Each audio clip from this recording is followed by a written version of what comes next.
வெறும் 4 சவரன் தங்க நகைக்காக இங்க ஒரு உசுறு போயிருக்கு. அதுவும் அதை பண்ணது யாருன்னு கேட்டா நீங்களே அதிர்ச்சி ஆகிடுவீங்க. திருவண்ணாமலை மாவட்டம் கீழ்பெண்ணத்தூர் பக்கத்துல கலிக்குள கிராமத்தை சேர்ந்த சக்திவேல் என்பவரோட மனைவி தான் 28 வயசாகிற அம்சா.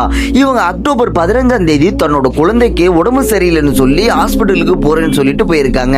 அதுக்கப்புறமா அம்சா அவங்க வீட்டுக்கு வரவே இல்லை. அன்னைக்கு நைட்டு 8 மணிக்கு போல அந்த குழந்தை மட்டும் ஒரு ரோட்டு ஓரத்துல நின்றுட்டு இருந்திருக்கு. அந்த குழந்தைய ஒரு பொண்ணு பத்திரமா கூட்டிட்டு போய் போலீஸ்ல ஒப்படைச்சிருக்காங்க. இப்ப கிட்டத்தட்ட 25 நாளைக்கு அப்புறமா நவம்பர் 9ஆம் தேதி கீழ்பெண்ணத்தூர் பக்கத்துல உள்ள ஒரு கரும்பு தோட்டத்துல ஒரு பொண்ணோட சடல் இருந்திருக்கு. அது காணாம போன அம்சான்னு கன்ஃபார்ம் ஆன உடனே இவங்களை யார் கொலை பண்ணதுன்னு தேட ஆரம்பிச்சிருக்காங்க. அப்ப அதே கிராமத்தை சேர்ந்த அம்சாவோட ஃப்ரெண்டு 30 வயசாகிற நேத்ரா என்பவங்களை பிடிச்சி விசாரணை பண்ணதில்ல. அவங்க சொன்ன விஷயம் தான் எல்லாருமே அதிர்ச்சி அடைய வச்சிருக்கு. அப்படி என்ன சொன்னாங்கன்னா, அன்னைக்கு ஹாஸ்பிட்டலுக்கு போறேன்னு சொல்லி அம்சாவோட கழுத்துல 4 பவுன் தங்க நகை போட்டுட்டு போயிருக்காங்க.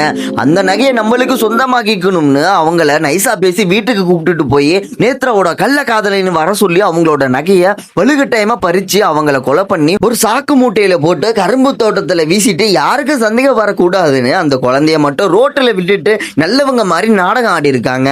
வெறும் 4 பவுன் தங்க நகைக்காக தன்னோட ஃப்ரெண்டுன்னு கூட பார்க்காம இப்படி ஒரு துரோகத்தை பண்ண எப்படிதான் இந்த பொண்ணுக்கு மனசு வந்துச்சுன்னே தெரியல.